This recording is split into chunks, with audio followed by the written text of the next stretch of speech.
estar contra ele, pois a criatura gigante contra a qual lutava seria um adversário à altura em peso e força para Bolgani, o gorila. E sabendo disso, ele de repente fez um único esforço sobre-humano, afastou as mãos gigantes e, com a rapidez de uma cobra atacando, cravou suas presas na jugular do Toodon. No mesmo instante, o rabo da criatura se enrolou em volta do seu próprio pescoço e então começou uma luta feroz de rolamentos e torções de corpo, enquanto cada um tentava desalojar o apeto mortal do outro. Mas os atos do homem-macaco eram guiados por um cérebro humano, e assim os corpos que rolavam giravam na direção que Tarzan desejava, em direção à beira do recuo. A cauda sufocada havia cortado o ar de seus pulmões. Ele sabia que seus lábios ofegantes estavam entreabertos e sua língua protruvindo, e agora seu cérebro girava e sua visão ficava opaca, mas não antes de alcançar seu objetivo e uma mão rápida se estender para agarrar a faca que agora estava ao alcance enquanto os dois corpos cambaleavam perigosamente à beira do abismo. Com toda a força que lhe restava, o homem-macaco cravou a lâmina uma, duas, três vezes,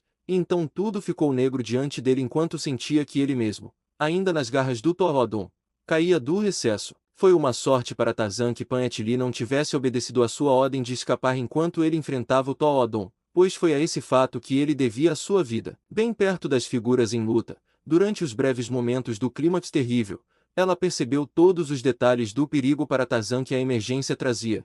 Ao ver os dois rolando pela borda externa da fenda, agarrou o homem-macaco por um tornozelo enquanto se atirava de barriga no chão rochoso. Os músculos do Toodon relaxaram na morte com o último golpe da faca de Tarzan. Ao perder a presa sobre o homem-macaco, precipitou-se fora de vista pelo desfiladeiro abaixo. Foi com dificuldade infinita que Pan-et-li conseguiu manter-se agarrada ao tornozelo de seu protetor, mas ela conseguiu e, então, lentamente, tentou arrastar o peso morto de volta para a segurança da cavidade. Isso, porém, estava além de suas forças, e ela só podia manter firme a continuidade da pegada, esperando que algum plano surgisse antes que suas capacidades de resistência falhassem. Ela se perguntava se, afinal, a criatura já estava morta, mas não conseguia se convencer disso. E se não estivesse morta, quanto tempo demoraria para ele recuperar a consciência? Se ele não a recuperasse logo, nunca a recuperaria.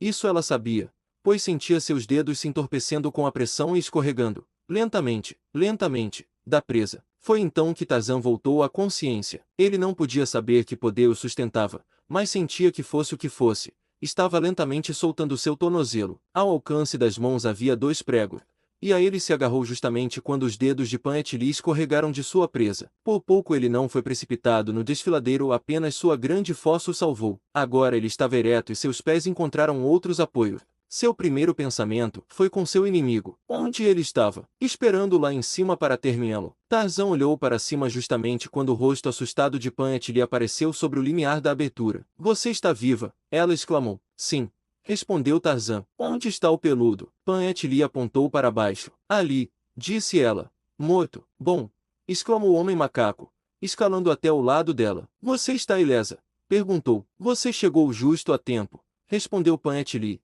Mas quem é você e como sabia que eu estava aqui e o que sabe de Onwet, e de onde você veio, e o que quis dizer chamando Onwet de Gun? Espere! Espere! Gritou Tarzan, um de cada vez. Meu Deus, como vocês são todas parecidas às fêmeas da tribo de Kershak, as damas da Inglaterra e suas irmãs de Paudon. Tenham paciência e eu tentarei lhes contar tudo o que desejam saber. 4 de nós partiram com Onwet de Corujá para procurá-la. Fomos atacados pelos Corulu e nos separamos. Fui feito prisioneiro, mas escapei. Invamente encontrei o seu rastro, e o segui, alcançando o topo deste penhasco exatamente quando o peludo estava subindo atrás de você. Eu estava vindo investigar quando ouvi seu grito, o resto você já sabe. Mas você chamou Onwet. Gun de Corujá, ela insistiu. Esse Sati é Gun. Esse Sati está morto, explicou o homem-macaco. Onwet o matou e agora Onwet está Gun. Onwet voltou procurando por você. Ele encontrou esse Sati em sua caverna e o matou. Sim, disse a garota.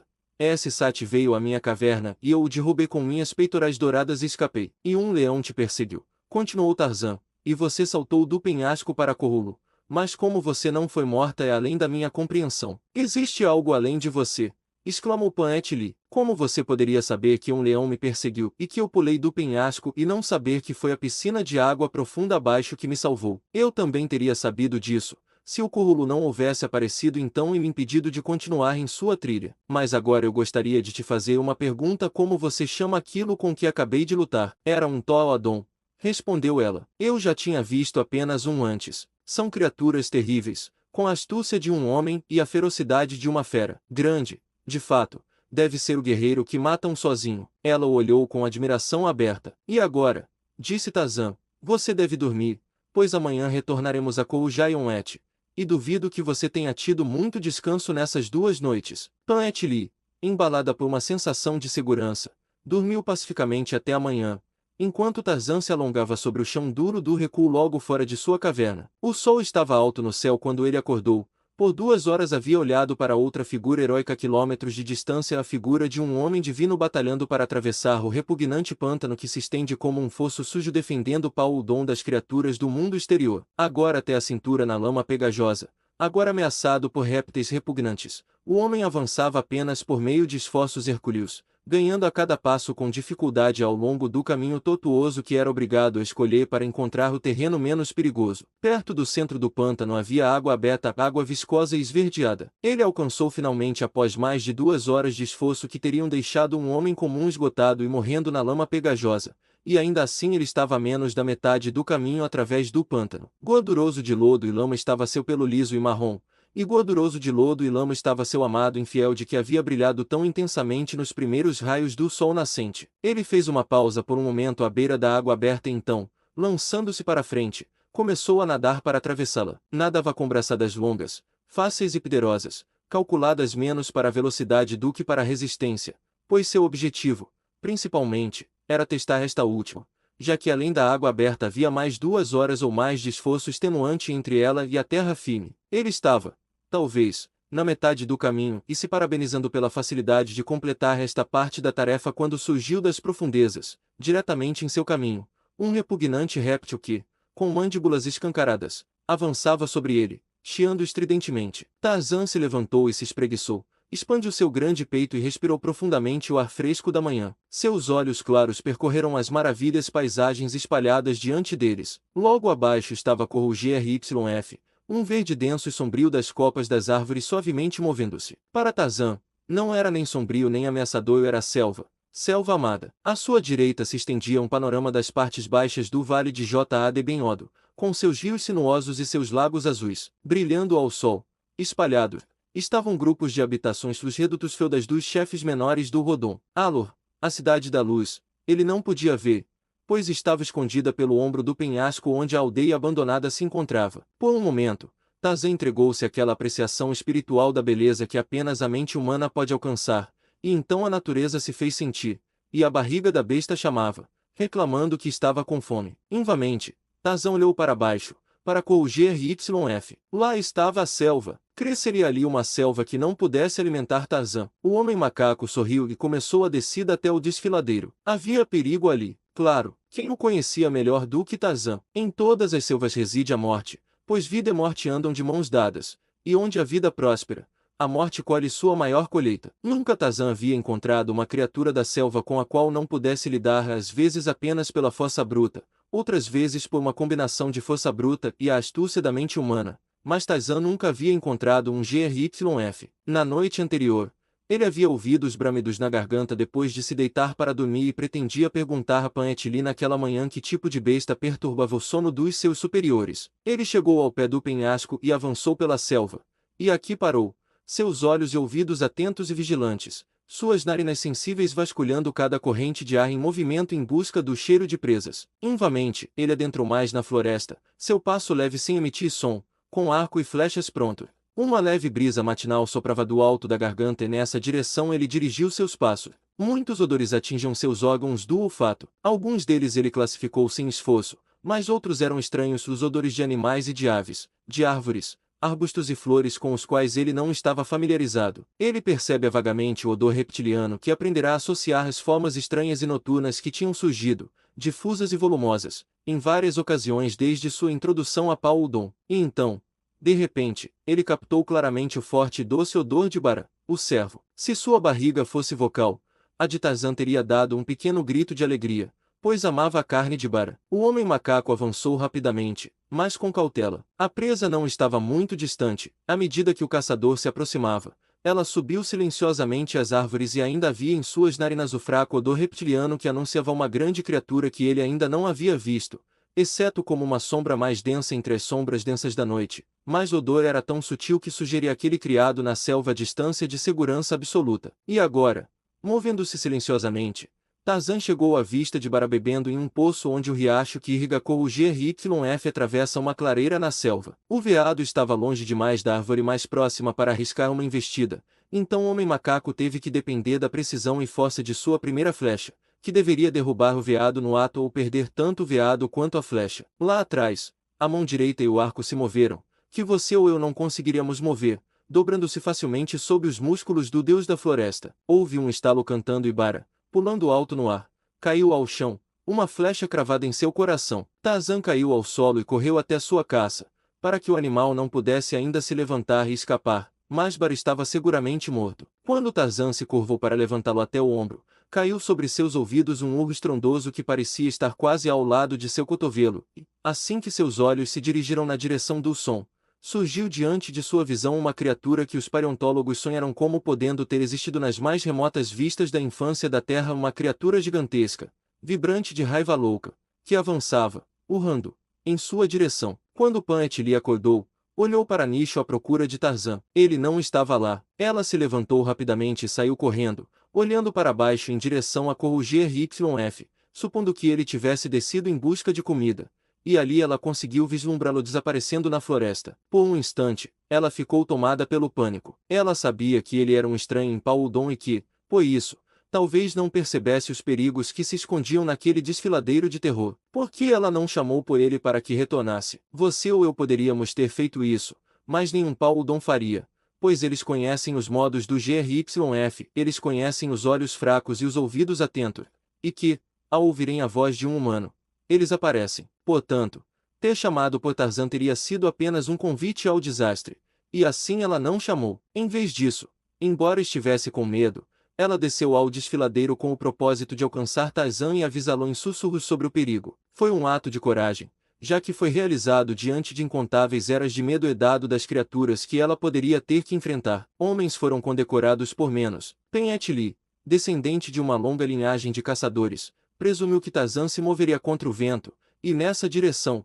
procurou seus rastros, que logo encontrou bem marcados, já que ele não havia feito esforço para escondê-los. Ela se moveu rapidamente até o ponto em que Tarzan subiu nas árvores. Claro que ela sabia o que havia acontecido, já que seu próprio povo era semi-arborícola, mas ela não conseguia segui-lo pelas árvores, não possuindo um senso de olfato tão desenvolvido quanto o dele. Ela só podia esperar que ele tivesse continuado contra o vento, e nessa direção, ela se moveu, com o coração batendo de terror contra as costelas, os olhos lançando olhares ora para um lado, ora para outro. Ela tinha chegado à beira de uma clareira quando duas coisas aconteceram. Ela viu Tarzan curvado sobre um cervo morto, e ao mesmo instante, um rugido ensurdecedor soou quase ao seu lado. Isso a aterrorizou de forma indescritível, mas não causou paralisia pelo medo. Pelo contrário, isso a impulsionou a uma ação instantânea, com o resultado de que Paet Lee subiu rapidamente na árvore mais próxima, até o galho mais alto que pudesse sustentar seu peso. Então ela olhou para baixo. A coisa que Tarzan viu avançando contra ele quando o brado de aviso atraiu seus olhos surpresos surgia terrivelmente monstruosa diante dele, monstruosa e impressionante, mas isso não aterrorizou Tarzan, apenas o enfureceu,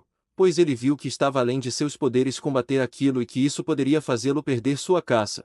E Tarzan estava com fome. Havia apenas uma única alternativa ao risco de aniquilação: a fuga rápida e imediata. E Tarzan fugiu, mas levou com ele a carcaça de Bara, o cervo. Ele não havia conseguido mais do que uma dúzia de passos de vantagem, mas por outro lado, a árvore mais próxima estava quase tão perto. Ele imaginava que seu maior perigo estava na grande e imensa altura da criatura que o perseguia, pois mesmo que chegasse à árvore, teria que escalar rapidamente em um tempo incrivelmente curto, já que, a menos que as aparências enganassem, a coisa poderia estender a mão e derrubá-lo de qualquer galho a menos de 10 metros do chão, e possivelmente daqueles até 15 metros, se levantasse sobre as patas traseiras. Mas Tarzan não era preguiçoso, embora o GRYF fosse incrivelmente rápido apesar de seu grande porte, não era páreo para Tarzan. E quando se trata de escalar, os macacos pequenos olham com inveja para os feitos do homem-macaco. E assim foi que o GRYF, rugindo, parou perplexo ao pé da árvore, e, mesmo que ele se erguesse e tentasse agarrar sua presa entre os galhos, como Tarzan havia suspeitado que poderia fazer, também falhou nisso. E então, bem fora de alcance, Tarzan parou e ali, logo acima dele, viu Pan-et-li sentado, de olhos arregalados e tremendo. Como você veio parar aqui? Ele perguntou. Ela lhe disse. Você veio me avisar, ele disse. Foi muito corajoso e altruísta da sua parte. Fico constrangido por ter sido assim surpreendido. A criatura estava a favor do vento em relação a mim e ainda assim não senti sua presença próxima até que ela atacou. Não consigo entender. Não é estranho, disse Pan-et-li. Essa é uma das peculiaridades do GRYF. Dizem que o homem nunca sabe da sua presença até que ele esteja sobre ele, tão silenciosamente se move, apesar de seu grande tamanho. Mas eu deveria tê-lo cheirado, exclamou Tarzan, com desgosto. Cheirado, exclamou Pan-et-li. Cheirado, certamente. Como você supõe que encontrei este servo tão rapidamente? E eu também senti o GRYF, mas fracamente, como se estivesse a uma grande distância. Tarzan de repente parou de falar e olhou para a criatura berrando abaixo dele. Suas narinas tremiam como se procurassem um cheiro. Ah! Exclamou ele. Já sei. O quê? Perguntou Pan-et-li. Fui enganado porque a criatura praticamente não exala odor, explicou o homem macaco. O que eu senti foi o aroma fraco que, sem dúvida, permeia toda a selva devido à longa presença de muitas dessas criaturas. É o tipo de cheiro que permaneceria por um longo tempo, mesmo sendo fraco. Pan-et-li, você já ouviu falar de um triceratopo? Não. Bem, essa coisa que você chama de GRYF é um triceratopo e ele está extinto há centenas de milhares de anos. Eu vi seu esqueleto no museu em Londres e uma figura de um restaurado. Sempre pensei que os cientistas que faziam esse tipo de trabalho dependiam principalmente de uma imaginação exagerada, mas vejo que estava errado. Este ser vivo não é um equivalente exato da restauração que vi, mas é tão semelhante que é facilmente reconhecível. E além disso, devemos lembrar que, durante as eras que se passaram desde que o espécime do paleontólogo viveu, muitas mudanças podem ter sido feitas pela evolução na linha viva que, evidentemente, persistiu em Paulodon. Triceratopo, Londres, pariu, eu não sei do que você está falando, gritou Pan-et-li. Tarzan sorriu e jogou um pedaço de madeira morta na cara da criatura irritada abaixo deles. Instantaneamente, o grande capuz ósseo sobre o pescoço se ergueu e um rugido furioso ecoou do corpo gigantesco. Com cerca de 6 metros de altura nos ombros, a criatura se erguia, de cor azul-limão suja, exceto pelo rosto amarelo com as faixas azuis envolvendo os olhos, o capuz vermelho com o forro amarelo e a barriga amarela. As 3 linhas paralelas de protuberâncias ósseas ao longo das costas adicionavam um toque extra de cor ao corpo. Aquelas seguindo a linha da coluna eram vermelhas, enquanto as de cada lado eram amarelas. Os cascos de 5 e 3 dedos dos antigos dinossauros corníferos haviam se transformado em garras no GRYF, mas os 3 chifres, 2 grandes acima dos olhos e um chifre médio no nariz, haviam persistido através de todas as eras. Estranha e terrível como era sua aparência, Tarzan não podia deixar de admirar a poderosa criatura que se erguia abaixo dele, seus 25 metros de comprimento tipificando majestosamente aquelas coisas que toda a sua vida o homem macaco havia admirado: coragem e força. Só naquela cauda maciça já havia a força de um elefante. Os pequenos olhos maliciosos olharam para ele e o bico corado se abriu, revelando um conjunto completo de dentes poderosos. Herbívoro, murmurou o homem macaco. Seus antepassados podem ter sido, mas você não é.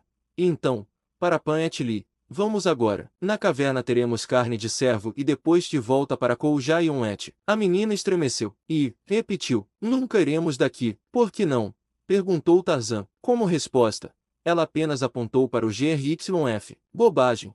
Exclamou o homem. Não pode escalar. Podemos alcançar o penhasco pelas árvores e estar de volta à caverna antes que ele perceba o que aconteceu conosco. Você não conhece o GRYF, respondeu Pan-et-li sombriamente. Para onde quer que vamos ele nos seguirá e sempre estará pronto ao pé de cada árvore quando formos descer. Ele nunca nos desistirá. Podemos viver nas árvores por muito tempo, se necessário, respondeu Tarzan.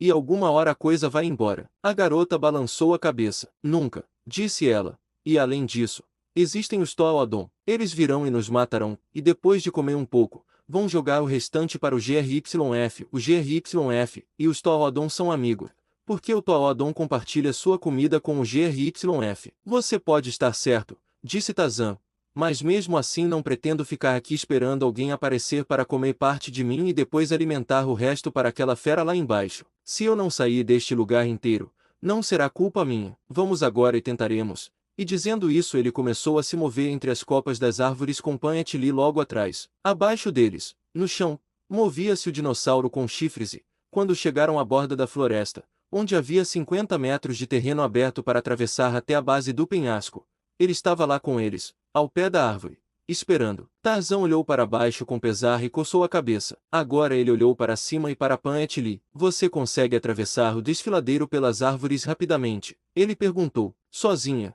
Ela perguntou. Não. Respondeu Tarzan. Posso seguir onde quer que você me leve, disse ela então. Atravessar e voltar de novo. Sim. Então venha.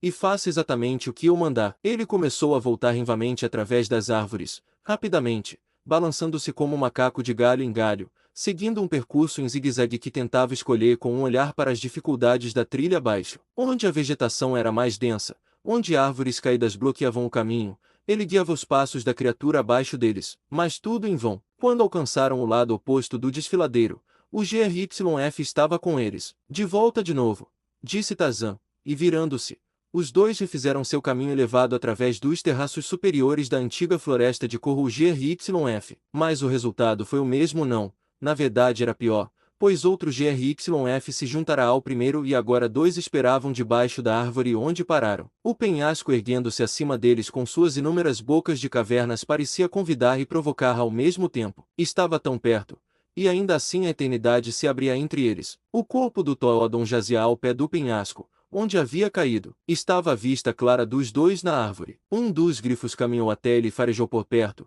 mas não tentou devorá-lo. Tarzan havia examinado-o casualmente quando passara mais cedo naquela manhã. Ele supôs que representava uma ordem muito elevada de macaco ou uma ordem muito baixa de homem, algo parecido com o homem de Java. Talvez, um exemplo mais verdadeiro dos Pithecanthropi do que o Rodon ou o Vasdon, possivelmente o precursor de ambos. Enquanto seus olhos vagavam distraidamente pela cena abaixo, seu cérebro ativo trabalhava nos detalhes do plano que ele havia elaborado para permitir a fuga de Pan et Lee do desfiladeiro. Seus pensamentos foram interrompidos por um grito estranho que veio de cima deles, no desfiladeiro. Viei-ó, viei-ó, soava, aproximando-se. Os GRYFS abaixo levantaram a cabeça e olharam na direção da interrupção. Um deles emitiu um som baixo e retumbante na garganta. Não era um brado nem indicava raiva. Imediatamente o viei-ó respondeu. Os GRYFS repetiram o retumbar, em intervalos. O viei-ó se repetia, vindo cada vez mais perto. Tarzan olhou para Pan et Lee. O que é isso? Ele perguntou. Não sei. Ela respondeu. Talvez um pássaro estranho. Outra fera horrível que habita este lugar assustador. Ah! Exclamou Tarzan. Lá está. Olhe! Pan et Lee soltou um grito de desespero. Um Toodon, a criatura, caminhando ereta e carregando um bastão em uma das mãos, avançava com um passo lento e desagitado. Ela caminhou diretamente em direção aos GRYFS que se afastaram, como se estivessem com medo. Tarzan observava atentamente. O Toodon agora estava bem próximo de um dos Triceratopos. Ele balançou a cabeça e mordiu ferozmente. Instantaneamente, o Toodon avançou e começou a golpear a enorme fera no rosto com seu bastão. Para a surpresa do homem-macaco, o GRYF, que poderia ter aniquilado o relativamente frágil Toodon imediatamente de qualquer uma de várias maneiras, encolheu-se como um cão chicoteado. Gritou o Toodon, e o GRYF veio lentamente em sua direção. Um golpe no chifre mediano o fez parar. Então o Toodon caminhou por trás dele, subiu pela cauda e acomodou-se montado nas costas enormes. Ele gritou e cutucou a besta com a ponta afiada de seu cajado. O GRYF começou a se mover. Tarzan estava tão absorto na cena abaixo dele que não pensou em escapar, pois percebeu que para ele e Pan et Lee o tempo havia, nesses breves momentos, retrocedido incontáveis eras para mostrar diante deles uma página do passado remoto e tênue. Os dois tinham observado o primeiro homem e suas primitivas bestas de carga, e agora o GRYF montado parou e olhou para eles, rugindo. Era suficiente. A criatura havia avisado seu mestre sobre a presença deles. Instantaneamente, o Toodon conduziu a besta para bem debaixo da árvore que os abrigava, ao mesmo tempo em que saltava sobre os pés nas costas cornosas. Tarzan viu o rosto bestial, os grandes dentes, os músculos poderosos. Dos lombos de tal criatura surgiu a raça humana, e somente de tal poderia ter surgido, pois apenas algo como isso poderia ter sobrevivido aos horrores da época que era deles. O Toodon bateu no peito, e rosnou horrivelmente horrível, rude, bestial. Tarzan ergueu-se em toda a sua altura sobre um galho que balançava reto e belo como um semideus não corrompido pela contaminação da civilização, um espécime perfeito do que a raça humana poderia ter sido se as leis do homem não tivessem interferido nas leis da natureza. O presente encaixou uma flecha em seu arco, e puxou o cabo bem para trás. O passado, baseando suas reivindicações na força bruta, buscou alcançar o outro e arrastá-lo para baixo, mas a flecha lançada penetrou profundamente no coração selvagem, e o passado afundou de volta no esquecimento que havia reclamado a sua espécie. Tarzan J.A.D. Guru, murmurou Pan Et Li, sem saber, concedendo a ele, pela plenitude de sua admiração, o mesmo título que os guerreiros de sua tribo lhe haviam dado. O homem símio se voltou para ela. Pan Et Li, disse ele, essas bestas podem nos manter presos aqui indefinidamente. Duvido que possamos escapar juntos. Mas eu tenho um plano. Você fica aqui, escondida na folhagem, enquanto eu volto atravessando o desfiladeiro à vista delas e gritando para atrair sua atenção. A menos que tenham mais cérebro do que suspeito, elas vão me seguir. Quando se forem, você deve ir para o penhasco. Espere por mim na caverna, não mais do que hoje. Se eu não chegar até o sol de amanhã, você terá que voltar sozinha para Corujá. Aqui está um pedaço de carne de cervo para você. Ele havia cortado uma das pernas traseiras do cervo e a passou para ela. Não posso te abandonar, disse ela simplesmente. Não é do jeito do meu povo abandonar um amigo e aliado. Onwet nunca me perdoaria. Diga a Onwet que eu mandei você ir, respondeu Tarzan. É uma ordem? Ela perguntou. É. Adeus, Pan Et Li. Apresse-se de volta para Onwet. Você é uma companheira à altura do chefe de Corujá. Ele se afastou lentamente pelas árvores. Adeus, Tarzan J.A.D. Guru. Ela gritou após ele. Afortunados são meu Onwet, seu Pan Et Li em ter um amigo assim. Tarzan, gritando alto, continuou seu caminho e os grandes grifos, atraídos por sua voz, seguiram por baixo. Sua artimanha evidentemente estava dando certo, e ele se sentia eufórico ao conduzir as bestas berrantes cada vez mais longe de Pan Et Li. Ele esperava que ela aproveitasse a oportunidade de fuga que se apresentava, mas, ao mesmo tempo, estava preocupado com a capacidade dela de sobreviver aos perigos que existiam entre Corujá YF e Corujá. Havia leões e toados e a tribo hostil de Corulu para dificultar seu progresso, embora a distância em si até os penhascos de seu povo não fosse grande. Ele percebeu sua coragem e compreendeu a engenhosidade que ela deve ter em comum com todos os povos primitivos que, dia após dia, precisam enfrentar de frente a lei da sobrevivência do mais apto da natureza, sem auxílio de nenhuma das inúmeras proteções artificiais que a civilização lançou ao redor de sua prole de fraco. Várias vezes durante essa travessia do desfiladeiro, Tarzan tentou enganar seus astutos perseguidores, mas tudo em vão. Por mais que duplicasse suas manobras,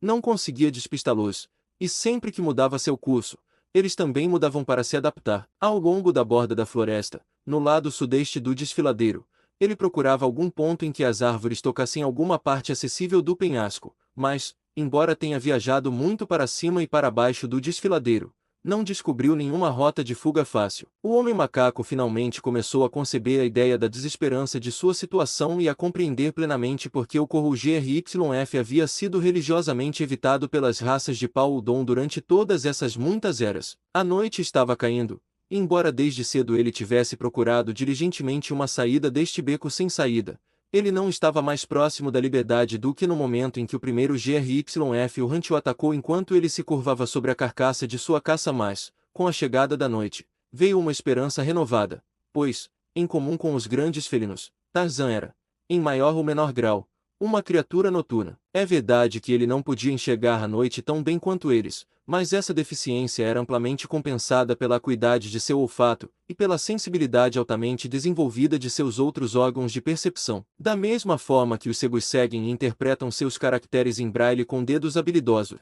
Tarzan leu o livro da selva com pés, mãos, olhos, ouvidos e nariz, cada um contribuindo com sua parte para a tradução rápida e precisa do texto. Mas, invamente, ele estava condenado a ser frustrado por uma fraqueza vital. Ele não conhecia o GRYF, e antes que a noite acabasse, perguntava-se se aquelas criaturas nunca dormiam, pois para onde quer que ele fosse, elas também se moviam, e sempre bloqueavam seu caminho para a liberdade. Finalmente, pouco antes do amanhecer, ele desistiu de seu esforço imediato e buscou descanso em um entroncamento amigável de árvore, na segurança do terraço central. Mais uma vez, o sol já estava alto quando Tarzan acordou, descansado e renovado. Atento às necessidades do momento, ele não fez esforço para localizar seus carcereiros, com medo de que, ao fazê-lo, pudesse alertá-los sobre seus movimentos. Em vez disso, ele procurou cautelosamente e silenciosamente se dissolver entre a folhagem das árvores. Seu primeiro movimento, entretanto, foi anunciado por um rugido profundo vindo de baixo. Entre os inúmeros refinamentos da civilização que Tarzan não havia adquirido estava o palavreado, e talvez isso deva ser lamentado, já que há circunstâncias nas quais é, pelo menos, um alívio para a emoção contida. E pode ser que, de fato, Tarzan recorre-se ao palavreado se puder haver xingamento físico além do vocal, pois imediatamente o brado anunciou que suas esperanças haviam sido vivamente frustradas. Ele se virou rapidamente, e vendo o rosto horrível do GRYF abaixo dele, pegou uma grande fruta de um galho próximo e a arremessou com força no focinho encornado. O míssil atingiu bem entre os olhos da criatura, resultando em uma reação que surpreendeu o homem-macaco. Não despertou na besta uma demonstração de raiva vingativa como Tarzan esperava e desejava. Em vez disso, a criatura deu apenas uma única e violenta mordida de lado na fruta enquanto saltava de seu crânio e então se afastou com mau humor, caminhando alguns passos. Havia algo no ato que imediatamente trouxe à mente de Tarzan uma ação semelhante no dia anterior, quando Torrodon havia atingido uma das criaturas no rosto com seu bastão, e instantaneamente surgiu em seu cérebro astuto e corajoso um plano de fuga de sua situação que poderia ter empalidecido a face do mais heróico. O instinto de jogo não é forte entre as criaturas selvagens. As chances da vida diária são estímulos suficientes para a excitação benéfica de seus centros nervosos. Coube ao homem civilizado, protegido em certa medida dos perigos naturais da existência, inventar estimulantes artificiais na forma de cartas, dados e roletas. No entanto, quando a necessidade exige, não há maiores jogadores do que os habitantes selvagens da selva, da floresta e das colinas, pois tão facilmente quanto você lança os cubos de marfim sobre o pano verde, eles jogarão com a morte e suas próprias vidas estão em jogo. E assim Tarzan agora arriscaria,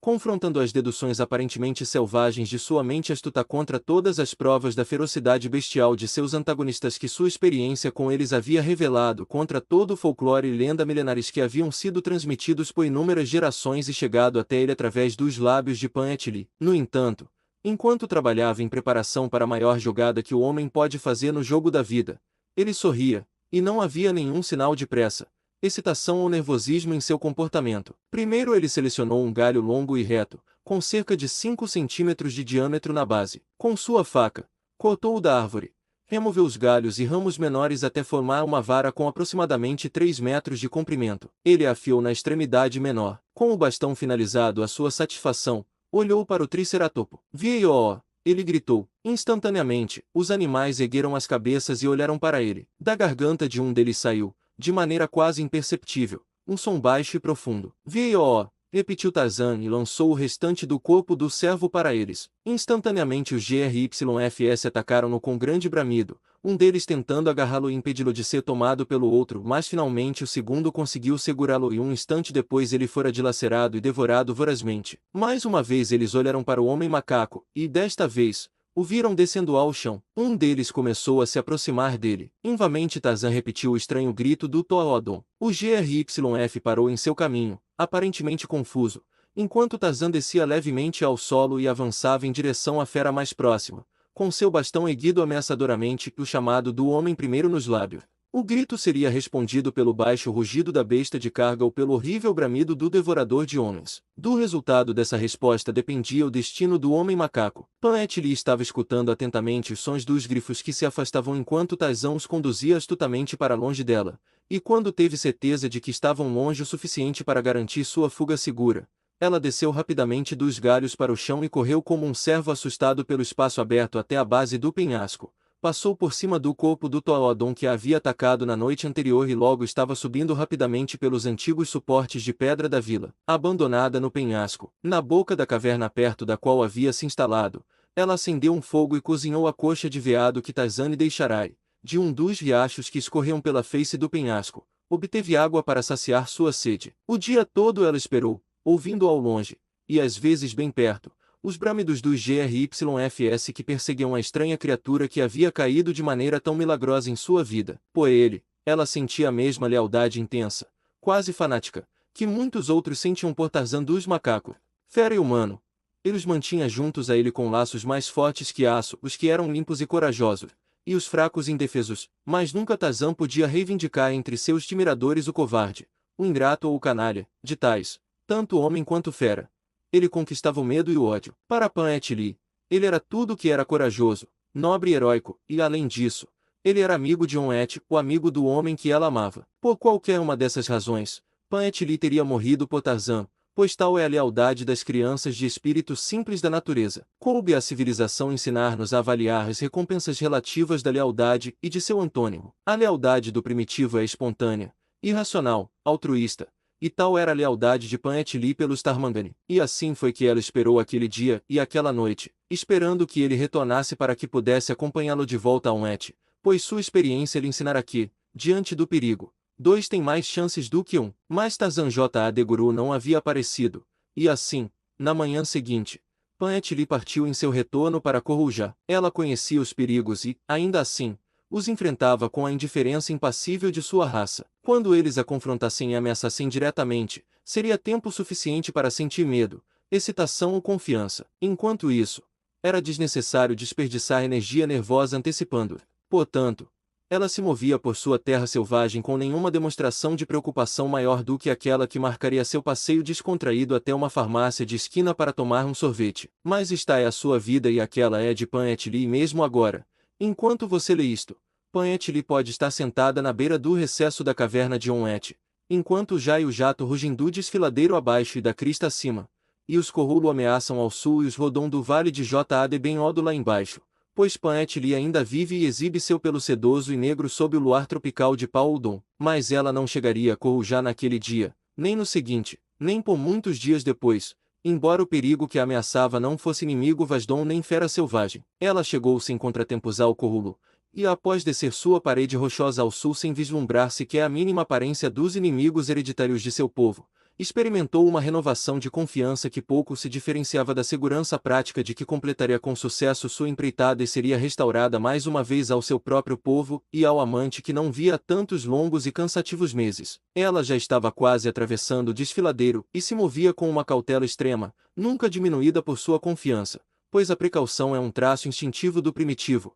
algo que não pode ser abandonado, mesmo que momentaneamente, se alguém quiser sobreviver. E assim ela chegou à trilha que segue os meandros de Corrulo desde suas partes mais altas até o amplo e fértil vale de Jad Ben-Odo. E quando ela entrou na trilha, surgiram de ambos os lados, saindo dos arbustos que margeiam o caminho, como se materializados do nada, uma dúzia de guerreiros altos e brancos do Rodon. Como um cervo assustado, Pan-et-li lançou um único olhar de espanto para esses ameaçadores de sua lileidade e saltou rapidamente em direção aos arbustos numa tentativa de escapar. Mas os guerreiros estavam muito próximos. Eles a cercaram de todos os lados e então, sacando sua faca, ela se voltou para a defesa, metamorfoseada pelo fogo do medo e do ódio de um cervo assustado em um tigre-gato enfurecido. Eles não tentaram matá-la, apenas subjugar e capturá-la, e assim foi que mais de um guerreiro Rodon sentiu o corte afiado de sua lâmina na carne antes que conseguissem dominá-la com seus números. E ainda assim ela lutava.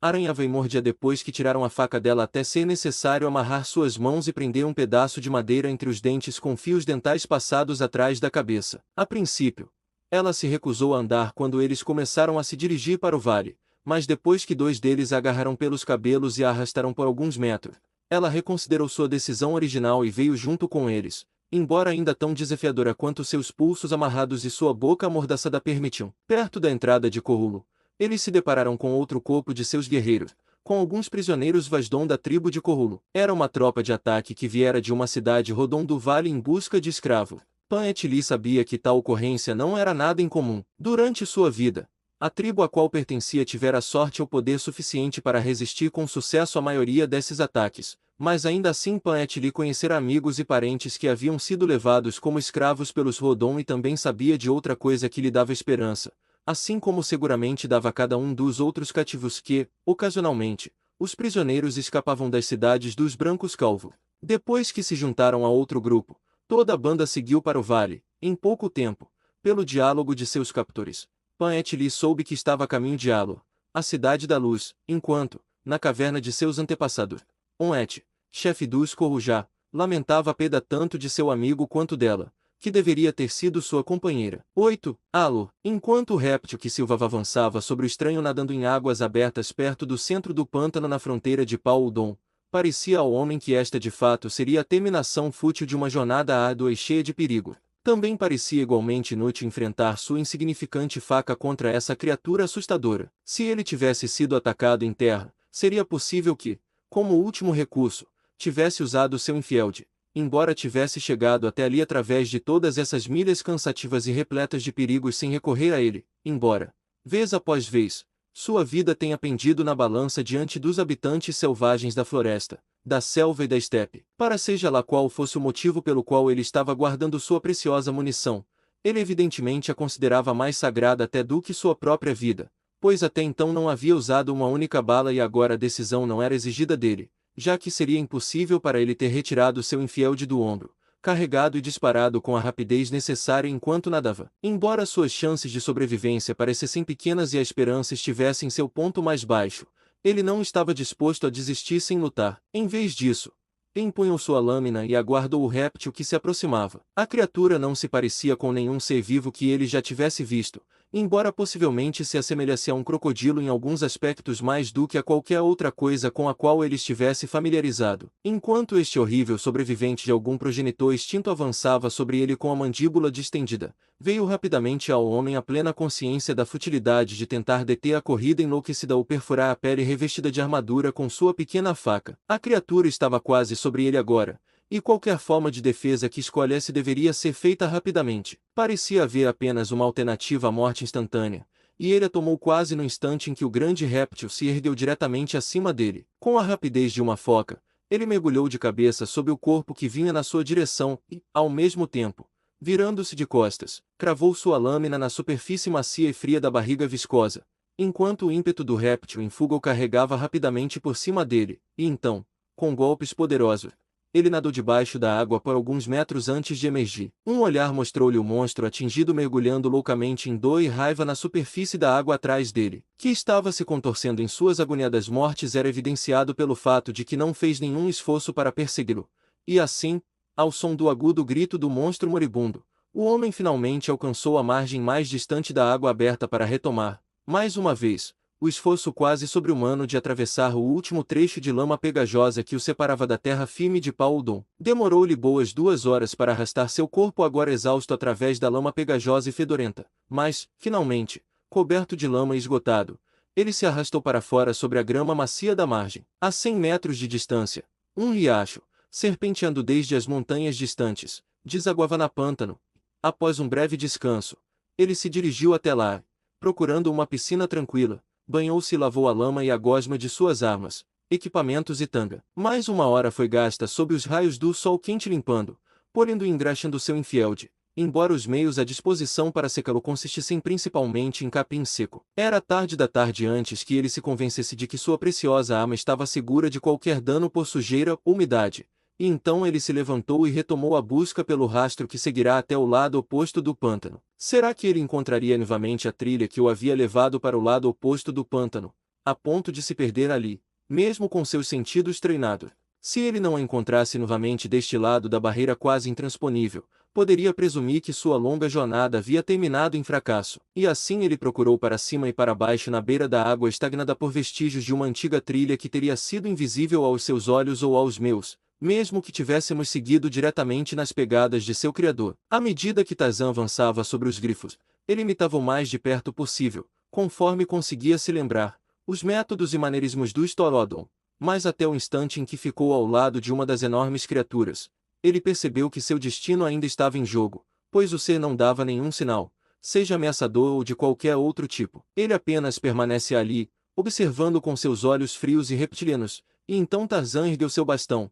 Com um ameaçador viol, desferiu um golpe feroz no rosto do grifo. A criatura fez um súbito movimento lateral em sua direção, um movimento que não alcançou, e então se afastou de maneira mal-humorada, exatamente como havia feito quando Torrodon a comandou. Contornando a parte traseira como ele havia visto o primeiro homem peludo fazer, Tarzan correu pelo amplo rabo e se acomodou nas costas da criatura, e então, nivamente imitando os atos do Torrodon, a cutucou com a ponta afiada de seu bastão, e assim a incitando para a frente guiando-a com golpes, primeiro de um lado e depois do outro.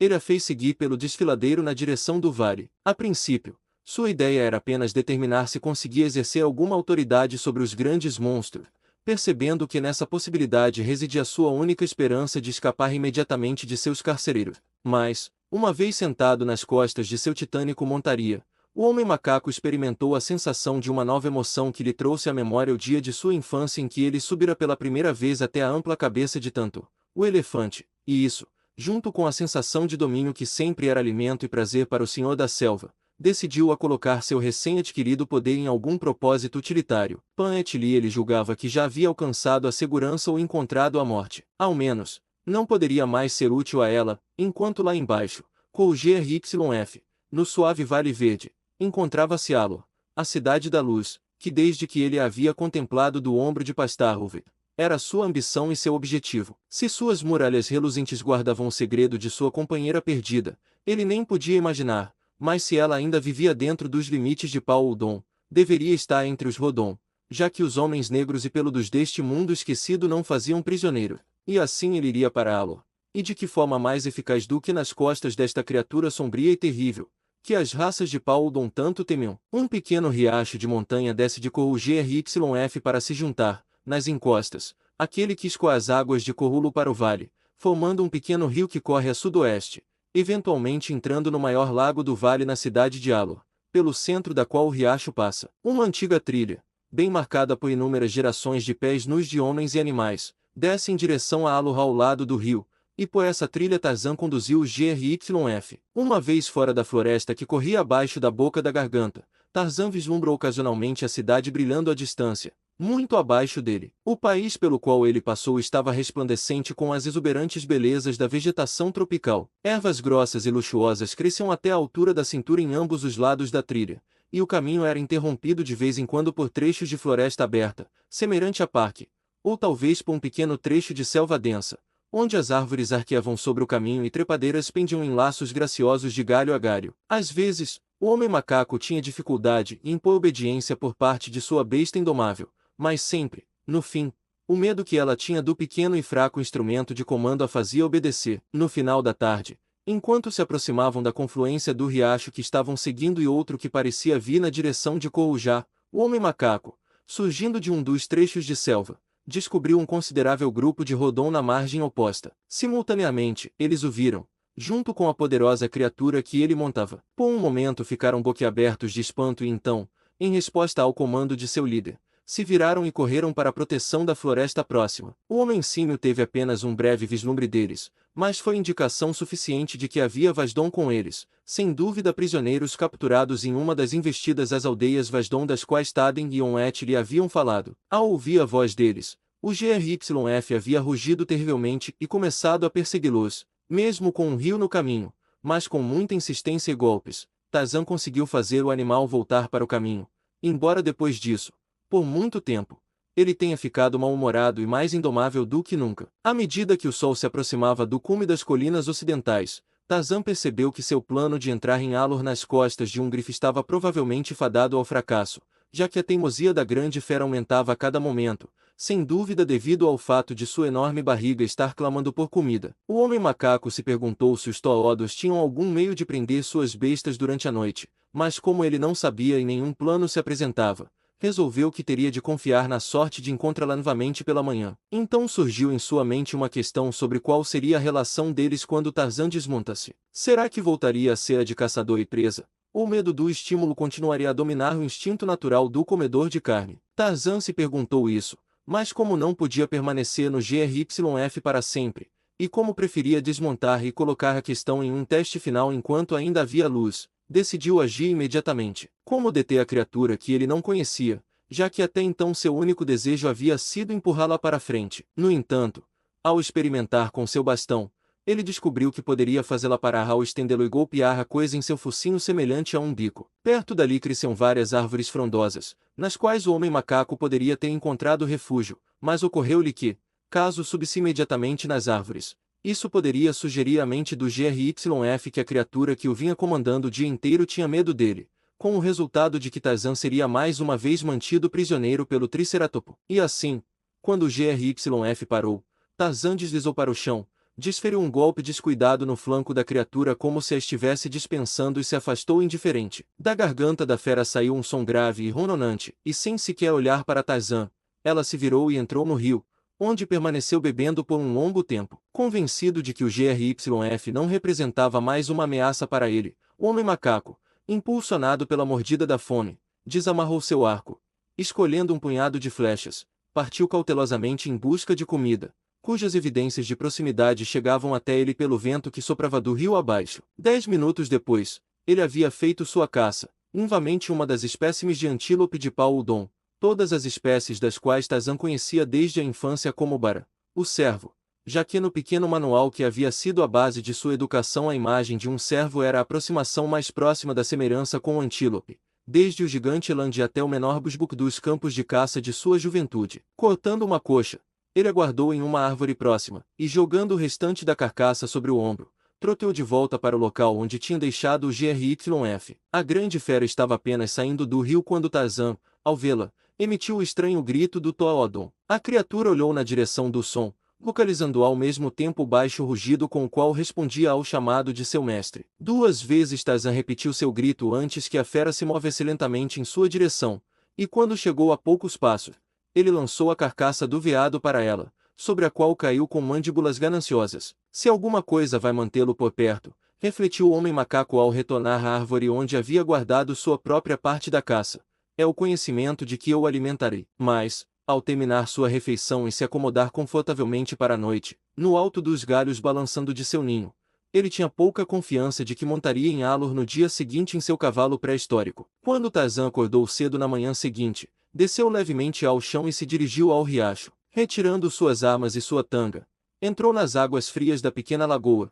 Após um banho revigorante, voltou à árvore para tomar café da manhã com outra porção de bara, o cervo, adicionando à refeição algumas frutas e bagas que cresciam em abundância nas proximidades. Tendo terminado a refeição, ele voltou a procurar o terreno, e erguendo a voz no estranho grito que havia aprendido, chamou em voz alta na esperança de atrair o GRYF, mas, embora esperasse por algum tempo e continuasse chamando, não houve resposta, e ele foi finalmente forçado a concluir que tinha visto pela última vez seu grande monte do dia anterior. E assim ele voltou seu rosto para Alor, confiando em seu conhecimento da língua Rodon, em sua grande força e em seu instinto natural. Refrescado pela comida e pelo descanso, a jornada rumo a Alor, feita pela manhã ao longo da margem do alegre rio, ele achava extremamente prazerosa. Muitas características o diferenciavam de seus semelhantes da selvagem selva, outras que não fossem físicas ou mentais, não menos importantes eram, em certa medida, espirituais, e uma que, sem dúvida,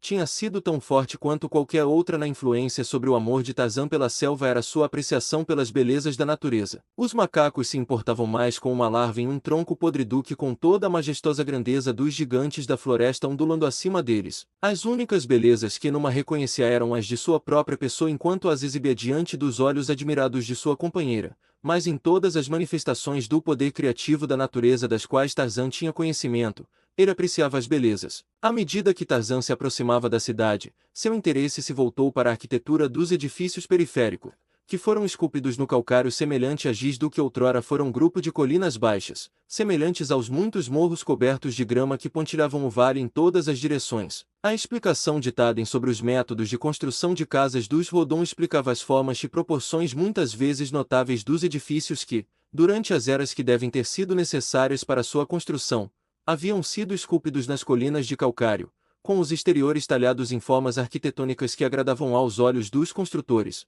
enquanto seguiam grosseiramente os contornos originais das colinas, demonstrando um evidente desejo de economizar tanto mão de obra quanto espaço. A escavação dos apartamentos no interior havia sido igualmente governada pela necessidade. À medida que se aproximava, Tarzan viu que o material residual dessas obras de construção havia sido utilizado na construção de paredes externas ao redor de cada edifício ou grupo de edifícios resultantes de um único monte, e mais tarde ele viria a aprender que também havia sido usado para preencher desigualdades entre as colinas e para formar ruas pavimentadas por toda a cidade, resultado, possivelmente, mais da adoção de um método fácil de se livrar das quantidades de calcário quebrado do que, por qualquer necessidade real de calçamento. Havia pessoas se movimentando dentro da cidade sobre os estreitos parapeitos e terraços que quebravam as linhas dos edifícios e que pareciam ser uma peculiaridade da arquitetura Rodon, uma concessão, sem dúvida, a algum instinto inerente que poderia ser rastreado até seus progenitores que habitavam penhasco.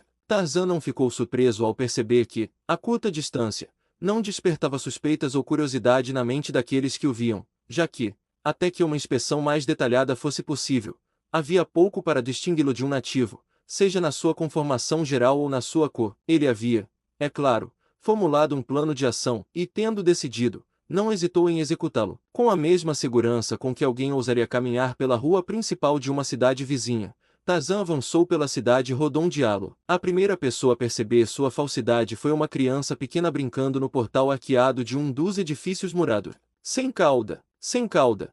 gritou, atirando uma pedra nele, e então ficou subitamente em silêncio, com os olhos arregalados ao perceber que aquela criatura era algo além de um mero guerreiro Rodon que havia perdido a cauda. Com um suspiro, a criança se virou e fugiu gritando para o pátio de sua casa. Tarzan continuou seu caminho, plenamente consciente de que o momento em que o destino de seu plano seria decidido estava próximo. Nem teve que esperar muito, pois na próxima curva da rua sinuosa ele se deparou com um guerreiro Rodon. Ele viu a surpresa repentina nos olhos do outro, seguida instantaneamente por uma expressão de suspeita, mas antes que o sujeito pudesse falar, Tarzan se dirigiu a ele. Sou um estranho de outra terra, disse ele. Eu gostaria de falar com Khotan, seu rei. O homem recuou, colocando a mão sobre sua faca. Nenhum estranho vem aos portões de Alor, disse ele, senão como inimigo ou escravo. Não venho nem como escravo nem como inimigo, respondeu Tarzan. Venho diretamente de J.A.D. Ben-Odo. Olhem.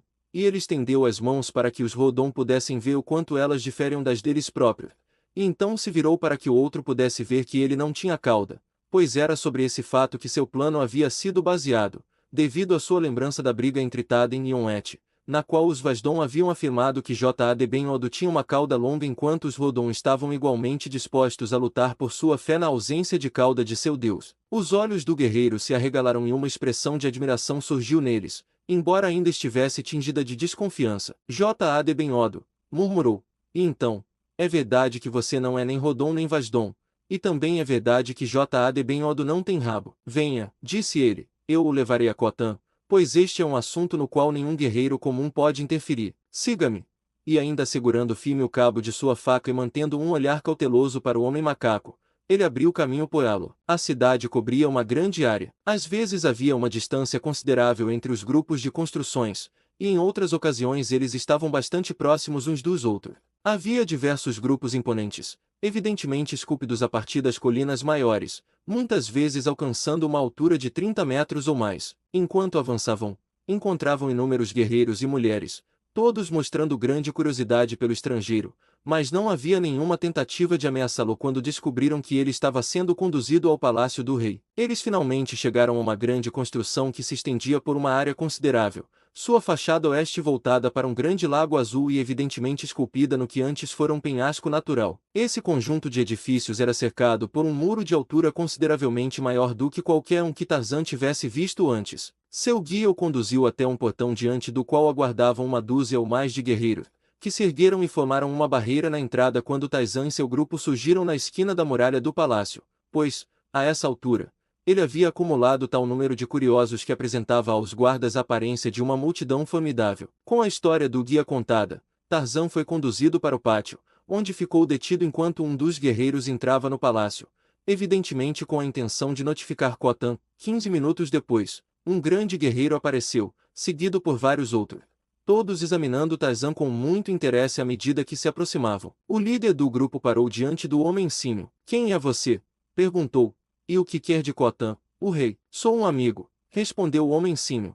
E vim do país de J.A.D. Ben-Odo para visitar Khotan de Paul-Udon. O guerreiro e seus seguidores pareceram impressionados. Tarzan pôde vê-los sussurrando entre si. Como você veio parar aqui? Perguntou o porta-voz. E o que quer de Khotan? Tarzan se ergueu à sua altura máxima. Basta! Ele gritou. O mensageiro de J.A.D. Ben-Odo deve ser submetido ao tratamento que poderia ser dado a um vagabundo Vasdon. Levem-me ao rei imediatamente, para que a ira de J.A.D. Ben-Odo não caia sobre vocês. Havia alguma dúvida na mente do homem macaco sobre até onde poderia levar sua demonstração não justificada de confiança, e ele, por isso, esperou com interesse divertido pelo resultado de sua exigência. No entanto, não precisou esperar muito, pois quase imediatamente a postura do seu interlocutor mudou. Ele empalideceu, lançou um olhar apreensivo para o céu a leste e então estendeu a palma direita em direção a Tarzan, colocando a mão esquerda sobre o seu próprio coração, no sinal de amizade comum entre os povos de Paul-Udon. Tarzan recuou rapidamente como se tivesse sido tocado por uma mão profana,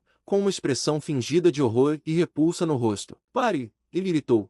Quem ousaria tocar a pessoa sagrada do mensageiro de J.A.D. Ben-Odo? Apenas como uma marca especial de favor de J.A.D. Ben-Odo até mesmo Khotan poderia receber essa honra de mim. Apresse-se! Já esperei demais! Que tipo de recepção Rodon de Alor ofereceria ao filho do meu pai? No início, Tarzan estava inclinado a adotar o papel de J.A.D. Ben-Odo, mas ocorreu-lhe que isso poderia ser embaraçoso e bastante maçante, sendo forçado constantemente a interpretar o caráter de um deus. Porém, com o sucesso crescente de seu plano, Ele de repente percebeu que a autoridade do filho de Jad Ben Odo seria muito maior do que a de um simples mensageiro de um deus, ao mesmo tempo lhe dando certa liberdade em relação aos seus atos e comportamento, raciocinando o homem macaco que um deus jovem não seria cobrado